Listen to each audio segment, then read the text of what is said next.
What's up, y'all? Welcome back to the Let's Get It Gaming Daily News with your boy Joe for Monday, May 13th, 2024. We have 5 stories on the list today. They are all pretty intriguing, so let's jump in and let's get to story number 1.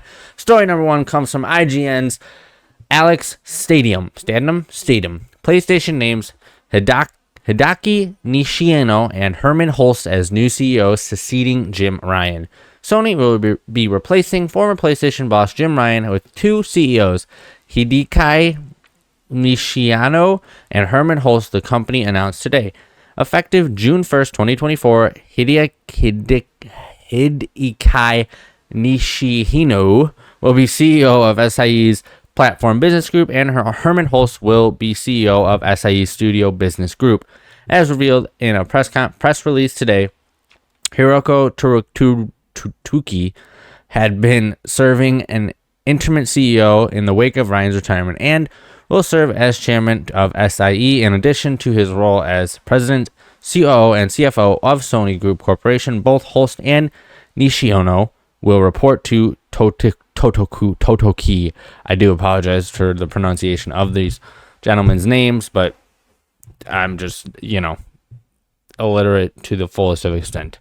Sony Interactive Entertainment is a dynamic and growing business that delivers incredible entertainment experiences through connection of content and technology, Totoki said in a statement. These 2 leaders will have clear responsibilities and will manage strategic direction to ensure the focus remains on deepening engagement with existing PlayStation users and expanding experience to new audiences.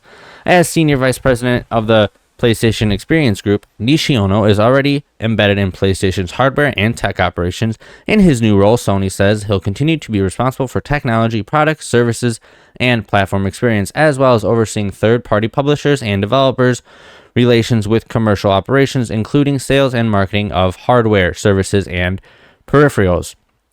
Hulst, meanwhile, is currently Senior Vice President and Head of PlayStation Studios. In addition to developing content across PlayStation consoles and PC, he's helped oversee the growth of PlayStation IPs across film and TV through PlayStation Productions. Unsurprisingly, Sony's press release name drops HBO's smash hit adaptation of Naughty Dog's The Last of Us, developed by PlayStation Productions. In his new role, Hulst will be responsible for development, publishing, and business operations of SIE's first-party content. Hulst also posted about it on his X and Twitter today. X and or Twitter. It's a true privilege to be this is quote. It is a true privilege to be asked to lead the new studio's business group for Sony Interactive. I'm excited to continue working with incredibly talented teams and studios to deliver unforgettable games and entertainment experiences. We will continue to connect players and creators through world-class production services and technology. We will always strive to grow our community even bigger with innovations in every area at Sony Interactive Entertainment, Nishio said in an announcement. I am honored to be appointed such an important role alongside Herman. By working more closely together, we will be positioned to build incredible experiences for an ever-expanding audience now and in the future. I am thrilled to lead the studio's business group and continue to build our success with PlayStation 5 while preparing for the future, Hulst added. The video game industry is one of the largest entertainment industries in the world and has been built on a marriage of content and technology, and I look forward to continuing to push boundaries of play and entertainment. So this is actually pretty cool news, in my opinion. I know some people might not like this or not think it's that cool, but I think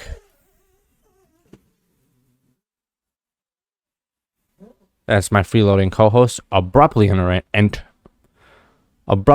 interrupting my wonderful, informative content. Buddy. Hey. You don't need to do that. Babas, you don't need to do that. Baba.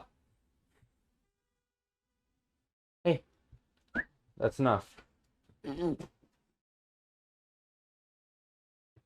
As I was saying, this is actually really cool news to me because I do genuinely think that Sony has kind of been lackluster in the face of PlayStation for a long time now. Like, Don't get me wrong, Jim Ryan was great, but he seemed very businessy to me, and Herman, mostly Herman, I guess, and I don't know much about this other gentleman, but Herman, for the most part, has always seemed more a good face to put for PlayStation.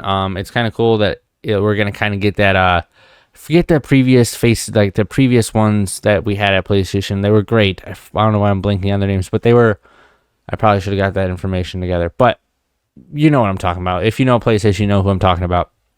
I feel like they've needed a face of PlayStation for a long time now, and it's cool that Herman and this new gentleman are going to be able to get a better face to PlayStation, and I can't wait to see how it kind of adapts, and maybe we'll get some cooler PlayStation experiences in the coming years and months. Let's jump into story number 2. This comes from Michael Cripps at IGN. Doom heavily rumored for Xbox June showcase amid Bethesda's trademark and other hints. Rumors that a new Doom game is on the horizon and are heating up thanks to part of a new trademark filing via Eurogamer. The pending U.S. trademark filed by Microsoft ZeniMax Media is for a project called IDKFA. Longtime fans of developer-aided software will recognize the string of letters as a famous cheat code for the original Doom. That grants players access to all in-game weapons and keys and full ammo and armor. To be clear, it's possible that the trademark isn't related to a new Doom game, but there are a few reasons to hold out hope that a fresh installment may soon be announced. Microsoft has already revealed plans to hold its major games showcase on June 9th, meaning we'll learn more about upcoming Xbox games in only a few weeks.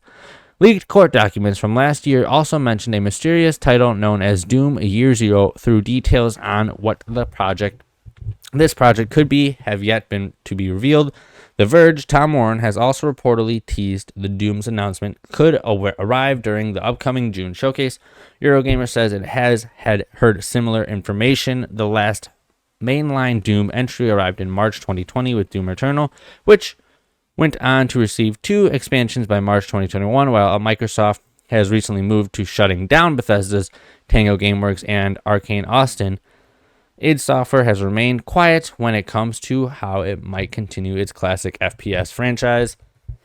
This is pretty cool.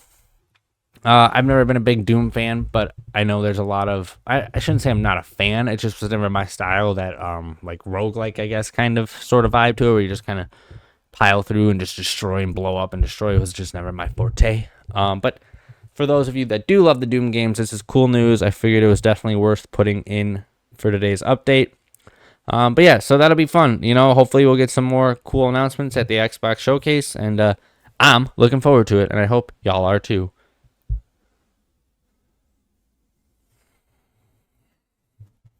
My freeloading co-host is just standing right underneath my desk. It's cool though. All right, let's jump into story number 3. This comes from IGN's Kat Bailey. Square Enix preparing for layoffs in US and Europe amid heavy restructuring. Square Enix will be the latest publisher to undergo layoffs in the US and Europe amid extensive restructuring, VGC reports.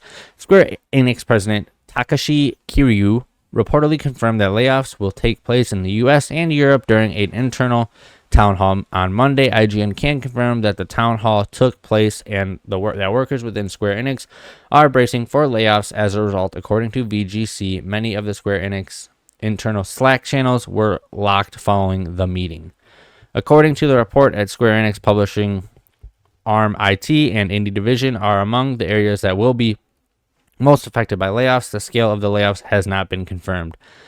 The reports of the layoffs follow Square Enix's announcement of a significant reboot in the wake of financial year that saw a profit drop of 15.8%.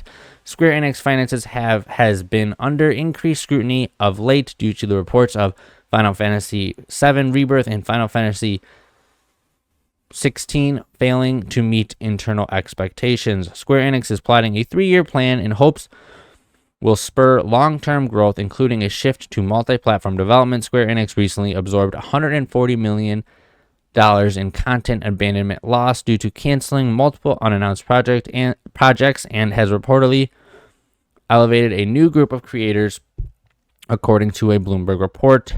Elsewhere, the game industry has continued to be rocked by layoffs and other cutbacks. Last week, Xboxes, as I said, shuttered. Tango Gameworks and Arcane, Austin publishers including PlayStation, EA, and Take-Two Interactive, have suffered layoffs of their own. Once again, these layoffs are unfortunate. They suck. They're terrible. I feel so bad for all the people involved, all the developers, but hopefully they could take their skills to other studios and expand their portfolio. And they are all very skilled and talented with all the games they have made over the years, so I can't see why not. And as I've said before, unfortunately, this is kind of how things are right now, based on the state of the world, I guess you could say. Everything's costing a lot more money. People aren't spending as much money on games due to many of things. But unfortunately, it is what it is. And hopefully, as I said, these layoffs will cause developers to move into other fields and broaden their portfolios. And I hope for the best for every single one of them. Let's jump into story number 4. This comes from IGN's Michael Kripe as well. Red Dead Redemption's PC port may finally be coming, Datamine suggests. Red Dead Redemption may finally be coming to PC if a recent Datamine leak is to be believed. What could be the biggest Red Dead Redemption news in the years comes from Rockstar Games expert TezFuzz2 on X. They report that the new information, which mentioned a PC port for the studio's classic Western sandbox game, was found in a recent update to Rockstar's launcher site. The Datamine content included details about both the base Red Dead Redemption experience as well as the zombie-themed Undead Nightmare expansion. Undead Nightmare now playable on PC, a determined screenshot from TezFuzz2 says. Red Dead Redemption originally launched for PlayStation 3 and Xbox 360 in 2010, although Nintendo Switch and PlayStation 4 ports arrived late last year. PC players were left in the dust.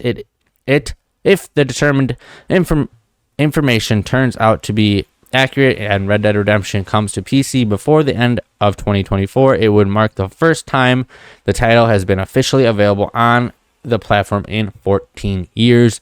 Rockstar has notoriously dodged PC ports in the past. Grand Theft Auto 5 originally launched for consoles in 2013 and didn't make the jump to PC until a year later.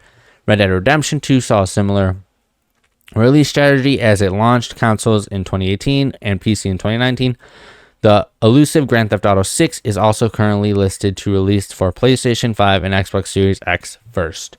So this is kind of nifty. If you guys like the original Red Dead Redemption, which I did actually, and it's cool it's getting a full-fledged PC port, allegedly.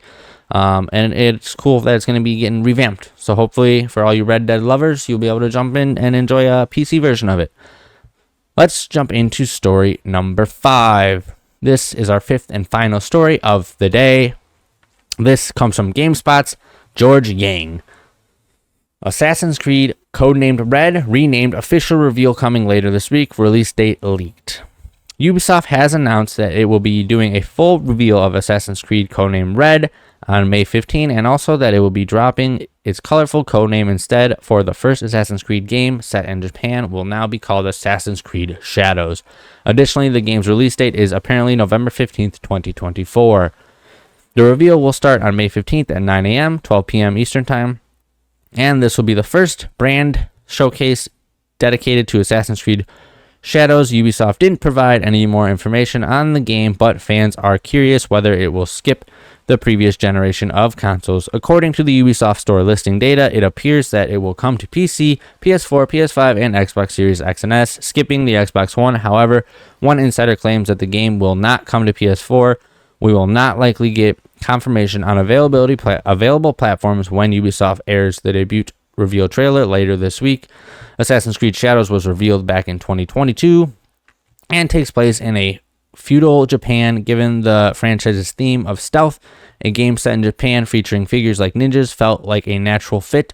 Assassin's Creed Shadows is also being led by the team responsible for Assassin's Creed Odyssey. Last year, the game's protagonist was seemingly leaked, though a profile banner on a Ubisoft writer LinkedIn profile.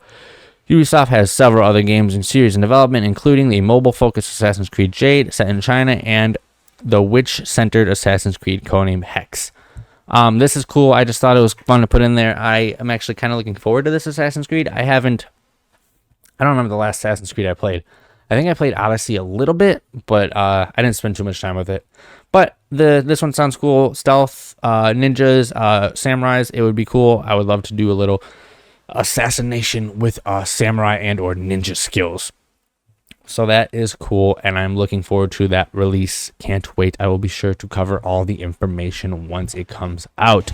All right, y'all. That is going to do it for this episode of the Let's Get It Gaming Daily News for May 13th, 2024. If you want to see more videos like this, hit that like, give me that subscribe, hit that little notification so you know when the next video comes out. I hope you guys are enjoying these videos. I hope they are giving you some form of information, a little more details on what's coming out, what is we could look forward to, what schedules are for stuff. And hopefully I'm getting a little better, as I keep saying in each one of these videos, at presenting this information to you, trying to speak more clearly, give you more specifications on the articles and who wrote them and where they came from. I'm trying to remember all these things. It's a learning process, but we will get there eventually. Thank you all for watching. And remember, I love you, I respect you, and I appreciate you. And I'll catch y'all in the next one. And keep on gaming. Peace.